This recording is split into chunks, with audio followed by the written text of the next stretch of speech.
Sur les 2 matchs, contre Congo, c'était assez facile, on a été libéré très rapidement. Mais contre Eswatini, c'était plus dur. Il a fallu attendre le gros orage pour que les pluies tombent, en fait. Ouais, c'est sûr que voilà, les matchs se suivent mais ne se ressemblent pas. C'est vrai que contre le Congo, on a marqué presque à la 30e minute. Donc ça nous a libérés. Après, oui. L'Eswatini, ça a été un peu compliqué, avec le terrain un peu dur, avec la pelouse qui était vraiment sèche. On n'arrivait pas vraiment à produire le jeu qu'on voulait. Et je pense qu'après l'orage, bon, vu que le terrain était bien arrosé, on a réussi à accélérer les choses. Le ballon allait plus vite. Oui, sérieusement, après, ils avaient vraiment du mal. Et voilà, nous, on a accéléré la cadence. Okay. Ouais, mais dans ce match, on voit que dès la 7e, je pense, 8e, vous manquez en pénalty. Oui. Est-ce que cela n'a pas joué dans ta tête? Est-ce que cela ne t'a pas déstabilisé? Parce que quand même, on a vu un passage à vide jusqu'à cet orage dont parlait Mampato, où tu as vraiment enfilé ce costume de super-héros. Oui, c'est sûr que c'est... voilà, quand on rate un penalty, c'est pas facile, mais après le plus important c'est de rester fort. Et voilà, le groupe a été solidaire et surtout le coach qui m'a parlé, voilà, qui m'a encouragé et vraiment qui m'a dit que voilà, faut oublier, faut passer à autre chose. Et c'est ce que j'ai réussi à faire. Le plus important, c'est quand on tombe, c'est de pas rester au sol, c'est de se relever. Voilà, de se battre pour le maillot et voilà, c'est ce qu'on a réussi à faire. Cette histoire de penalty, est-ce que ça ne commence pas à quand même devenir psychologique, psychologique dans la tête des joueurs, puisque on a vu Sadio Mané pratiquement qui ne veut plus toucher les pénaux, vous marquez contre le Brésil, certains même disent que c'était pas super bien tiré, et là vous tirez, vous ratez. N'oublions pas que le dernier penalty, je l'ai mis au fond. C'est vrai que cette fois-ci, je l'ai raté. Après, voilà, je pense qu'il n'y a que les tireurs des penaltys qui ratent.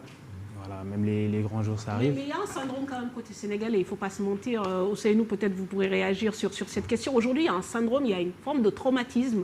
On a l'impression que même ceux qui savent les tirer finalement, parce que quand ils jouent pour le Sénégal, ça ne se passe pas comme on veut. Parce que bon, lui, il en marque aussi souvent avec même son club. Mais voilà, avec l'équipe du Sénégal, 1 et puis 2, on rate. Qu'est-ce que vous en pensez? Bon, ça nous est arrivé trop de fois.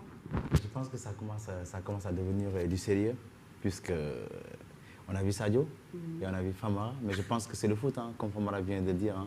C'est le tireur qui rate. Donc, et je pense qu'on doit oublier ça et passer vers l'avant. C'est ça qui est plus important. Dites-nous comment vous avez trouvé justement le comportement de vos coéquipiers, parce que vous n'avez pas encore eu la chance de jouer ces matchs officiels. Et le fait que justement contre Eswatini, ça a été un peu poussif, notamment en première période. C'est aussi l'Afrique, n'est-ce pas? Oui, moi je trouve ça normal parce qu'il joue ses jeux.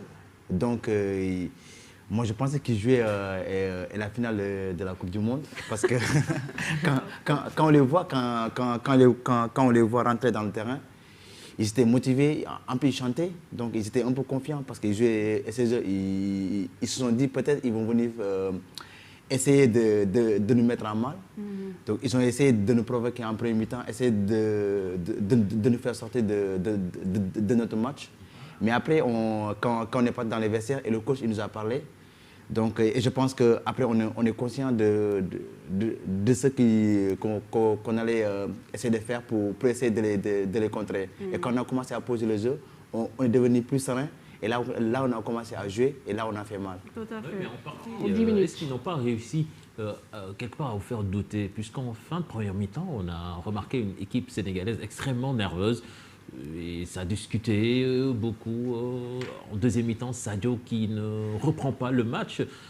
Vous n'avez pas douté? Il avait une béquille apparemment, mais bon, il était relativement énervé. C'est vrai que l'arbitre aussi ne nous a pas aidés.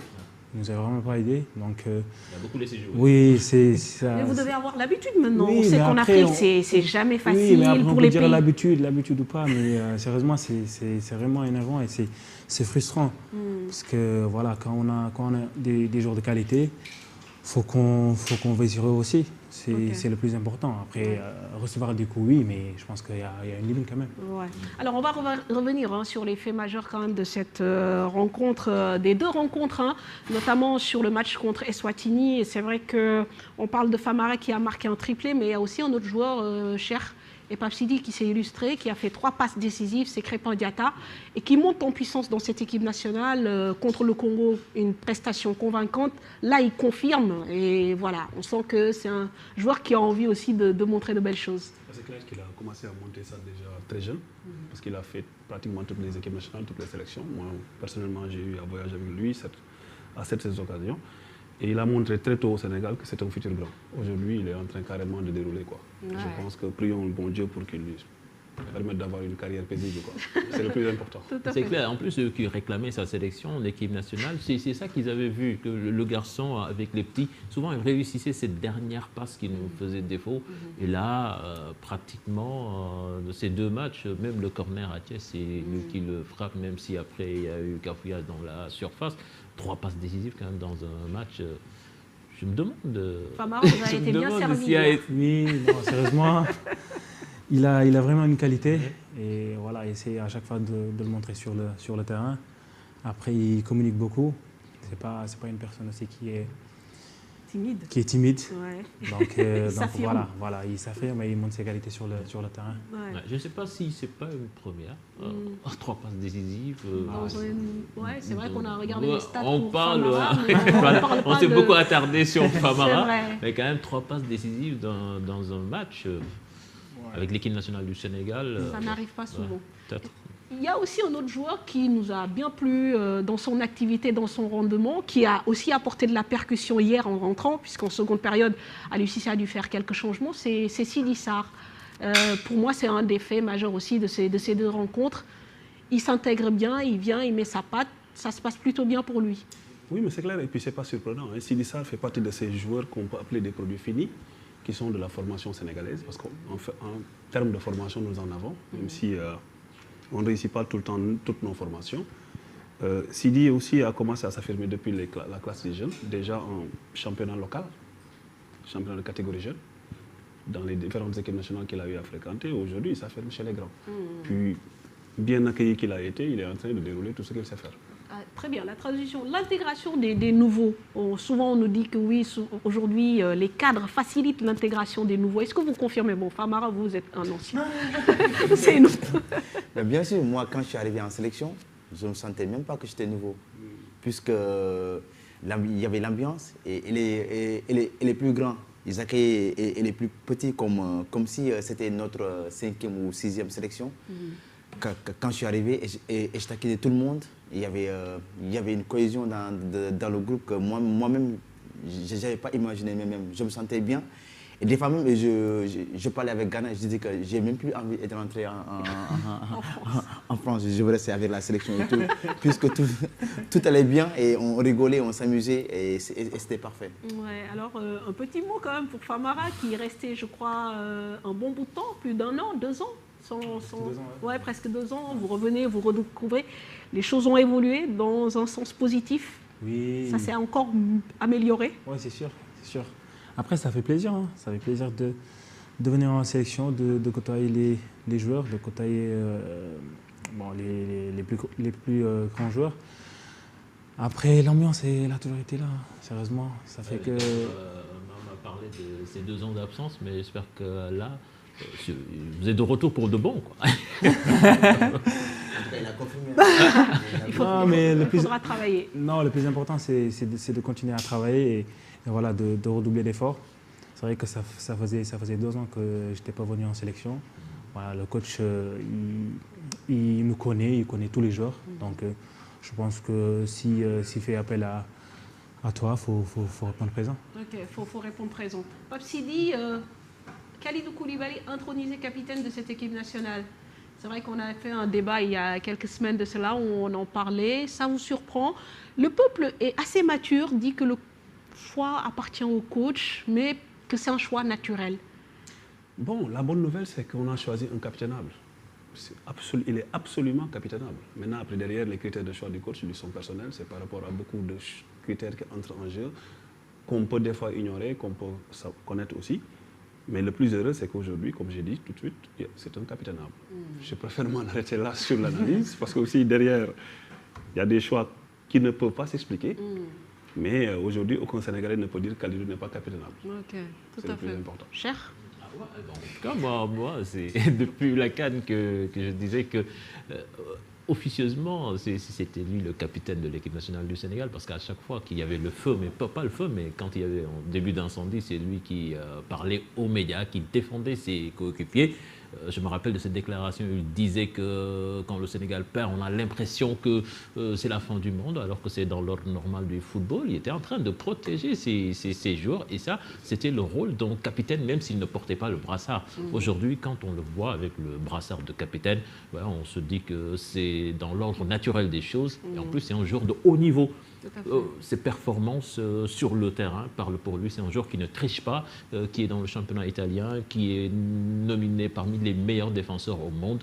S'il est capitaine de cette équipe nationale du Sénégal, je pense que ce n'est que tout bénef pour les Lions. Et on imagine que le sélectionneur a choisi le timing de la nouvelle campagne, peut-être pour amener un nouveau souffle. On suppose que justement il fallait laisser passer une ère, celle de Cheikhou Kouyaté, qui a aussi valu à l'équipe nationale beaucoup de satisfaction, une Coupe du Monde, une finale de Cannes, et là, une nouvelle campagne, peut-être un nouveau discours, avec une nouvelle personnalité. Je ne vais pas poser la question, bien sûr, aux joueurs, parce que je sais que je les mettrai très, très, très mal à l'aise. Maintenant, sur un autre fait majeur, là, vous pourrez peut-être intervenir, c'est la présence de El Hadj Ousseynou Diouf aussi, avec qui vous vous êtes entraîné durant donc, ce match contre Eswatini, qui vous a accompagné. Beaucoup de gens saluent honnêtement la présence de El Hadj, le fait que aujourd'hui peut-être les rapports avec Aliou Cissé soient plus huilés. Vous, qu'est-ce que ça vous fait en tant que joueur? Moi, on a voyagé ensemble, donc c'est un gars qui était près de nous. Surtout dans le terrain, il nous donnait beaucoup de conseils. Donc quand on le voit avec Aliou Cissé, avec qui il a joué en 2002, donc moi je pense que ça ne fait que du bien, puisqu'il connaît bien au niveau pour les attaquants et tout. Donc il peut nous apporter quelque chose devant. Comme ça, quand on regarde en 2002, il y avait Bokandé qui jouait ce rôle. Donc je pense qu'il est temps qu'El Hadj Diouf essaye d'intégrer la tanière et pouvoir aider les attaquants, parce qu'on a besoin de ça aussi. Tout à fait. Alors Famara, il vous a donné quelques conseils pour le triplé? Oui, sérieusement, il m'a parlé, il m'a beaucoup parlé, il m'a beaucoup parlé. Après, on ne présente plus El Hadj Diouf, tout le monde le connaît au Sénégal. Je pense qu'aujourd'hui, s'il vient en sélection, c'est parce qu'il y a, il y a quelque chose. Après, voilà, je pense que lui et le coach, ils se connaissent depuis. Donc nous, on est là, on est ouvert. Et on est prêt. Très bien. Alors, c'est une façon, je veux dire, de favoriser la cohésion autour de l'équipe nationale. Pape Sidi, nous avons été là, on a vu tous les épisodes, les critiques, les tensions entre le sélectionneur et ses anciens coéquipiers. Bon, cette image, je pense qu'elle a fait plaisir à beaucoup de monde. Vous en faites partie? Oui, j'en fais partie. Parce que rien ne vaut une parfaite entente. El Hadj, comme l'a dit Famara, il n'est plus à présenter. Il fait partie des icônes du Sénégal. Ensuite, il a beaucoup fait pour le football sénégalais, il a beaucoup donné. Aujourd'hui, il fait un travail pour l'État du Sénégal, déjà. Ensuite, sans privé, il n'y aurait pas d'explication. C'est un footballeur, c'est un ancien footballeur. Il sait que dans les arcanes du football, on fait ce qu'on sait faire le mieux. Et il sait que dans la tanière, il va faire ce qu'il sait faire. Très bien. En plus, ça ne concerne pas, apparemment son rôle ne concerne pas que la sélection A. C'est conseiller spécial du président de la Fédération sénégalaise de football au niveau de toutes les sélections. Maintenant, reste à savoir, en fait, que chacun reste aussi à sa place. Exactement. En fait, je l'ai brossé. C'est le plus important. C'est ça. Il va faire ce qu'il sait faire. Tout à fait. Là, jouer au ballon. Ce qu'il sait faire, ouais. J'ai vu qu'il a commencé déjà à défier les joueurs au taureau. Ils aiment ça, il aime ça. Sérieusement, il aime ça. Il aime jouer au ballon, ouais, c'est vrai. Ouais, le ballon, c'est sa vie. Mais quand même aussi, il faut qu'il sache que Il n'est Chacun plus a sa au place. devant de la scène. Il doit laisser ses jeunes frères s'accaparer de la lumière et se mettre un peu dans l'ombre quand même. Et là, on le sait, c'est un personnage atypique. Partout où il passe, il traîne des foules.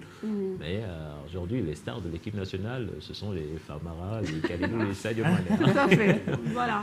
Alors, Famara, on reste avec vous. Donc, on le disait au sommaire de cette émission, vous rejoignez donc le cercle fermé des joueurs ayant réalisé un hat-trick en équipe nationale. Voilà, et parmi ces joueurs, l'illustre Jules François Bocandé, à penser par Mamadou Niang et la Ousseynou Diouf, ces internationaux ont aussi eu la joie de faire aussi bien que l'attaquant de Bristol. Rappel des faits dans cet élément signé.